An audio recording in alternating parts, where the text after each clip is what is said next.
আসসালামু আলাইকুম। নিউরন স্ট্যাকে আপনাকে স্বাগতম। গত ভিডিওতে আমরা নেক্সট.js এর ইন্ট্রোডাকশন পার্ট নিয়ে কথা বলছি। তো আজকে আমরা এই ভিডিওতে এই ক্লাসে আমাদের প্রথম ক্লাস এবং এই প্রথম ক্লাসে আমরা নেক্সট.js নিয়ে কথা বলবো, নেক্সট.js এর ওভারভিউ নিয়ে কথা বলবো, নেক্সট.js এর কি ফিচার নিয়ে কথা বলবো। এছাড়াও আমাদের কিভাবে নেক্সট.js এর জন্য ডেভেলপমেন্ট সেটআপ দিতে হয় সেটাও আজকে আমরা ভিডিওতে দেখব ইনশাআল্লাহ। তো আমরা চলে যাই নেক্সট.js নিয়ে। নেক্সট.js কি? তো আমি এখানে অলরেডি লিখে রাখছি, নেক্সট.js হচ্ছে একটা প্রোগ্রেসিভ নোড.js ফ্রেমওয়ার্ক, যেটা আমাদের জন্য এফিশিয়েন্ট, স্কেলেবল এবং এন্টারপ্রাইজ গ্রেড লেভেলের সার্ভার সাইড অ্যাপ্লিকেশন বানাতে সাহায্য করে। এইটা বিল্ড অন টপ অফ এক্সপ্রেস.js, এটা এক্সপ্রেস.js এর উপরে তৈরি করা হয়েছে। বাই ডিফল্ট নেক্সট.js টাইপস্ক্রিপ্ট ইউজ করে, কিন্তু এটা জাভাস্ক্রিপ্টও সাপোর্ট করে। এটা হচ্ছে সংক্ষেপে নেক্সট.jsটা কি। তবে গোয়িং ফরওয়ার্ড আমরা নেক্সট.js এর যে মূল ফিচার, কেন আমরা এক্সপ্রেস.js থেকে নেক্সট.js এ আসবো, নেক্সট.js আমাদেরকে এক্সপ্রেস.js এর কি কি বেশি ফিচার দেয়, কেন এটা স্কেলেবল বলা হচ্ছে, এগুলো আমরা থ্রু আউট আমাদের কোর্সে দেখবো ইনশাআল্লাহ। তো আমরা একটু আলোচনা করব নেক্সট.js এর কি ফিচার নিয়ে। কি ফিচারের প্রথম কি ফিচারটা আমি এখানে অলরেডি লিখে রাখছি, সেটা হচ্ছে মডিউলার আর্কিটেকচার আমাদেরকে দিয়ে দেয়। অর্থাৎ নেক্সট.js মডিউলার আর্কিটেকচার ফলো করে। মডিউলার আর্কিটেকচার মানে কি? ফর এক্সাম্পল, আমি যদি একটু সংক্ষেপে বলি, আমাদের একটা ই কমার্স ওয়েবসাইটের জন্য আমরা কি করি, আমাদের প্রোডাক্ট থাকে, আমাদের ইউজার থাকে, আমাদের অর্ডার থাকে, আমাদের পেমেন্ট ডেটা থাকে। কিন্তু আমরা যদি এই ডেটাগুলোকে খুব সুন্দর করে ম্যানেজ করতে যাই, তাহলে আমাদের মডিউলার আর্কিটেকচার দরকার। যেমন আমাদের ইউজারের যত ইনফরমেশন আছে সবগুলো আমরা ইউজারের মধ্যে রাখলাম, ইউজার নামে একটা ফোল্ডার রাখলাম, user route, controller, service, business logic, all everything related to user আমরা একটা ইউজারের মধ্যে রাখলাম। সিমিলার আমরা যেগুলো অথেন্টিকেশন পার্ট, যেমন আমাদের log in, sign up, email send, email verification ইত্যাদি লজিকগুলো যদি আমরা অথ নামে একটা মডিউলে রাখি, তাহলে আমাদের ফিউচারে বা ডিবাগ বা কোনো কিছু আপডেট করতে আমরা জাস্ট ওই রাউটে, ওই অথের রাউটে অথবা অথ কন্ট্রোলারে, অথ সার্ভিসে গেলেই আমরা সেখান থেকে দেখতে পারবো এখানে অথ রিলেটেড সব কিছু আছে। এটা হচ্ছে মডিউলার আর্কিটেকচার। আমাদের দ্বিতীয় যে ডিপেন্ডেন্সিটা আছে, কি ফিচারটা আছে, সেটা হচ্ছে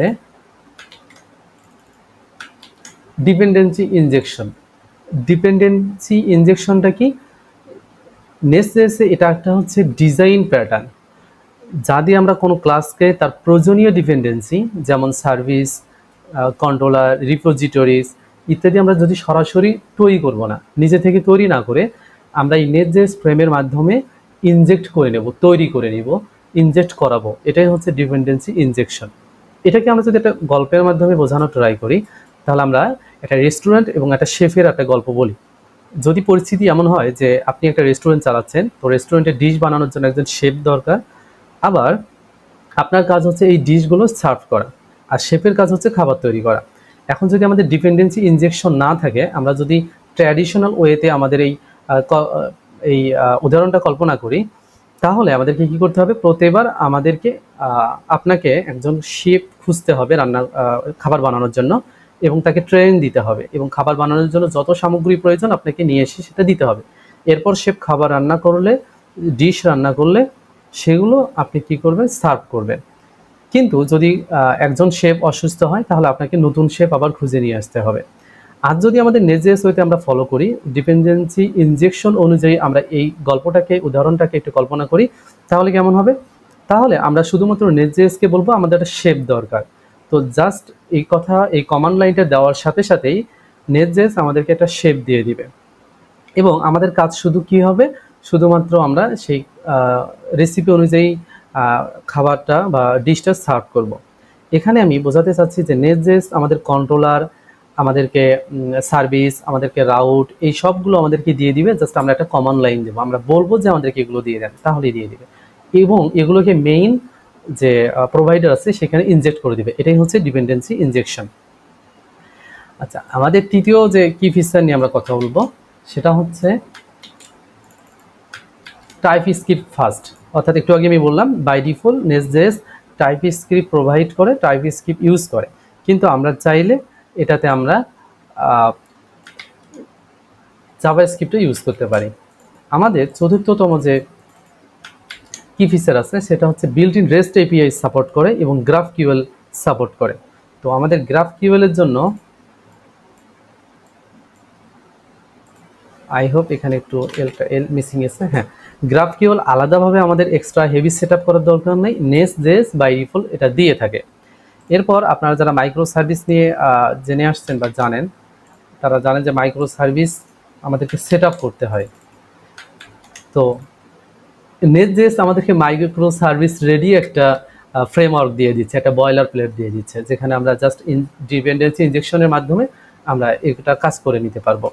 এছাড়াও আমাদের পাওয়ারফুল কিছু রিকোয়েস্ট রেসপন্স হ্যান্ডেলিং এগুলো করার জন্য আমাদেরকে আরেকটা কি ফিচার দেয়, সেটা হচ্ছে মিডল ওয়্যার দেয়, গার্ডস দেয়, ইন্টারসেপ্টর দেয়, পাইপস দেয়।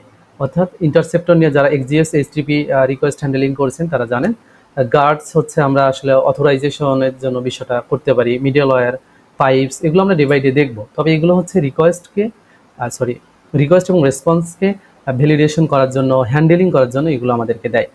পাশাপাশি আমরা যদি আমাদের এক্সপ্রেস.জেএস সার্ভার সাইড অ্যাপ্লিকেশন টেস্ট করতে যাই, তাহলে আমাদেরকে থার্ড পার্টি অনেকটা সেট আপ দিতে হয়, কিন্তু নেস্ট.জেএস সেটা আমাদেরকে বাই ডিফল্ট দিয়ে দেয় এবং এটা স্কেলেবল এবং টেস্টেবল। অর্থাৎ নেস্ট.জেএস যে প্রজেক্ট বা সার্ভার সাইড অ্যাপ্লিকেশন বানাবো এটা স্কেলেবল এবং টেস্টেবল হয়ে যাবে। তো যারা আমার মতো এক্সপ্রেস.জেএস নিয়ে কাজ করছেন কিন্তু এখন ইন্টারেস্টেড নেস্ট.জেএস নিয়ে, তাদের জন্য একটা ছোট্ট গল্প বলি। নেস্ট.জেএস এবং এক্সপ্রেস.জেএস এর মধ্যে যে পার্থক্যটা কীভাবে বুঝবো। কল্পনা করুন যে আমরা একটা রেস্টুরেন্ট ম্যানেজমেন্ট সিস্টেম বানাবো। তো আমরা যদি এক্সপ্রেস দিয়ে এই কল্পনাটা করি, তাহলে আমাদেরকে একটা এক্সপ্রেস.জেএস হলো রান্নাঘরের একটা কাঁচা উপকরণ, যেখানে আমাদেরকে ভাবতে হবে, বানাতে হবে, কোথায় রান্না করতে হবে, কোথায় কে রান্না করবে, কোন লজিকগুলো দিয়ে রান্না করা হবে, কোন উপকরণ দিয়ে রান্না করা হবে, কিভাবে রান্না করা হবে, রান্নাঘরের উপকরণগুলো, রান্না করার উপকরণগুলো আমরা কোথায় থেকে আনবো, রান্নাঘরে কে ঢুকতে পারবে, কে ঢুকতে পারবে না। এভাবে যদি আমরা কল্পনা করি তাহলে আমাদের হয়তো পুরো বিষয়টা এলোমেলো হয়ে যেতে পারে, কারণ আমাদেরকে নিজে থেকে সব কিছু ম্যানেজমেন্ট করতে হচ্ছে। আচ্ছা, এই বিষয়টাই যদি আমরা একটু নেস্ট.জেএস দিয়ে কল্পনা করি তাহলে কেমন হবে। নেস্ট.জেএস হচ্ছে একটা পূর্ণাঙ্গ রান্নাঘর, যেখানে আপনি কোথায় রান্না করবেন, কিভাবে রান্না করবেন, কে রান্না করবে, কোথা থেকে এইসব রান্নার উপকরণ নিয়ে আসা হবে, সব কিছু রেডিমেড আমাদেরকে দেওয়া হয়েছে। জাস্ট আমাদেরকে কি করতে হবে, শুধু রেসিপি অনুযায়ী রান্না করতে হবে। তার মানে মূল পার্থক্য হচ্ছে এক্সপ্রেসে আমাদেরকে সব কিছু শূন্য থেকে শুরু করতে হয়, শূন্য থেকে বানাতে হয়, কিন্তু নেস্ট.জেএসে সেটা আমাদের কি করতে হবে, আমরা জাস্ট সুন্দর একটা ফ্রেমওয়ার্ক, অলরেডি একটা কিচেন বানাই দেওয়া হয়েছে, আমরা শুধু আমাদের রেসিপি অনুযায়ী খাবার রান্না করব। তো এটা হচ্ছে আমাদের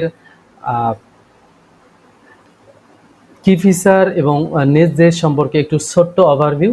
এবার আমাদের সেকেন্ড পার্টে যাই। আমরা সেকেন্ড পার্টে দেখব যে আমরা কিভাবে আমাদের ডিপেন্ডেন্সি এনভায়রনমেন্ট সেট আপ করতে পারি ফর নেস্ট.জেএস ডেভেলপমেন্ট করার জন্য। তো সেজন্য আমাদের তিনটা জিনিস প্রয়োজন হতে পারে। তো এক নম্বরে আমাদের যে জিনিসটা প্রয়োজন হবে সেটা হচ্ছে আমাদের ইনস্টল নোড.জেএস। আমাদের মেশিনে অবশ্যই নোড.জেএস থাকতে হবে। তো যাদের মেশিনে নোড.জেএস নাই তারা নোড.জেএস.org এই সাইটে গিয়ে তাদের অপারেটিং সিস্টেম অনুযায়ী ডাউনলোড করে নিতে পারেন। তো বাই ডিফল্ট এটা হচ্ছে npm CLI দিয়ে দিবে, নোট প্যাকেজ ম্যানেজার দিয়ে দিবে। আপনি চাইলে এটা ইয়ার্ন বা PNPM করেও নিতে পারেন, ইটস আপ টু ইউ। তো এই নোড.জেএসটা ইনস্টল করার পরে এটা আদৌ আছে কিনা, আমাদের মেশিনে সাকসেসফুলি ইনস্টল হয়েছে কিনা এটা চেক করার জন্য জাস্ট আমরা কমান্ড দিব নোট ভার্সন। ইয়েস, এটা যদি থাকে তো একটা এখানে ভার্সন দেখাবে। আপনার ভার্সনটা যদি আমার থেকে একটু আপডেট হতে পারে। এরপর আমি বলছিলাম যে এখানে বাই ডিফল্ট একটা আমাদেরকে প্যাকেজ ম্যানেজার দিয়ে দেয় নোড.জেএস ইনস্টল করার সাথে সাথে, সেটা হচ্ছে npm। তো আমাদের মেশিনে npm আছে কিনা সেটা আমরা চেক করার জন্য কমান্ড লাইন দিব npm ভার্সন, তাহলে আমাদেরকে দেখাবে। তো এটা হচ্ছে আমাদের প্রথম যে দরকার, প্রথমটা সেটা। এরপর আমাদের নেক্সট CLI-টা ইনস্টল করতে হবে। আমরা যদি আমাদের হোয়াইট বোর্ডে যাই, হ্যাঁ এখানে আমাদের হোয়াইট বোর্ড। তো দ্বিতীয়ত আমাদের কি করতে হবে, নেস্ট.জেএস CLI-টা ইনস্টল করে নিতে হবে। নেস্ট.জেএস CLI-টা কি? নেস্ট.জেএস CLI-টা হচ্ছে আমাদের নেস্ট.জেএস এর বয়লার প্লেট বা নেস্ট.জেএস এর যা যা দরকার সেগুলোকে ডিপেন্ডেন্সি করার জন্য, ইনস্টল করার জন্য আমাদের নেস্টজেস সিএলআইটা দরকার। তো সেটা ইনস্টল আমরা কীভাবে করব? npm ইনস্টল হাইফেন জি, মানে এটা গ্লোবালি ইনস্টল হবে @nest.js/cli। তো এটা ইনস্টল হতে থাক, এটা ইনস্টল হতে একটু সময় নেবে। ততক্ষণে আমার এই প্লে লিস্টটাতে আপনার কমেন্ট, আপনার শেয়ার, আপনার ফিডব্যাক অলওয়েজ আমার দরকার। তো আপনি অলওয়েজ আমাকে কমেন্ট করে আমাকে অবশ্যই সাপোর্ট দিবেন, শেয়ার করে সাপোর্ট দিবেন। আর আপনার যদি এগুলো ডিপেন্ডেন্সি ইনস্টল করতে অথবা এই সেটআপটা যদি কোনো প্রবলেম হয়, আমাকে অবশ্যই জানাবেন কমেন্টে, আমি অলওয়েজ রিচ আউট করার ট্রাই করবো ইনশাল্লাহ। তো এটা ইনস্টল হওয়ার পর আমাদের মেশিনে ইনস্টল হয়েছে কিনা সাকসেসফুলি সেটা চেক করার জন্য আমাদের কমান্ড দিতে হবে নেক্সট হাইফেন হাইফেন ভার্সন। তারপর একটা ভার্সন দেখাবে, দেখাচ্ছে এখানে আমাদের একটা ভার্সন দেখাচ্ছে, তার মানে এটা সুন্দরভাবে ইনস্টল হয়েছে। আমাদের তৃতীয় যে বিষয়টা লাগবে সেটা হচ্ছে আমাদের একটা কোড এডিটর লাগবে। তো কোড এডিটর হিসেবে আমি এখানে অলরেডি ভিএস কোডে ইউজ করব। তো ভিএস কোড আমি এই পুরো প্লেলিস্টে ভিএস কোড ইউজ করব। আপনি এখানে সার্চ বারে লিখবেন যে VS code download for Windows অথবা আপনার অপারেটিং সিস্টেম অনুযায়ী, তাহলে আপনাকে এরকম একটা ইন্টারফেস দেখাবে, আপনি এখান থেকে ডাউনলোড করে নেবেন। অলরেডি আমার ডাউনলোড করা আছে, সেটা চেক করবো কীভাবে? জাস্ট এখানে ভিজুয়াল ভিএস কোড লিখলে এখানে দেখা যাবে যে ভিএস কোড আছে, এরপর এটা আপনি দেখতে পারবেন। তো থ্যাংক ইউ সো মাচ। আপনাকে আরও একবার বলতেছি যে প্লিজ আমাকে কমেন্ট করে জানাবেন আমার আপনার ফিডব্যাকটা। আপনার ফিডব্যাকটা অবশ্যই অবশ্যই খুব গুরুত্বপূর্ণ আমার জন্য।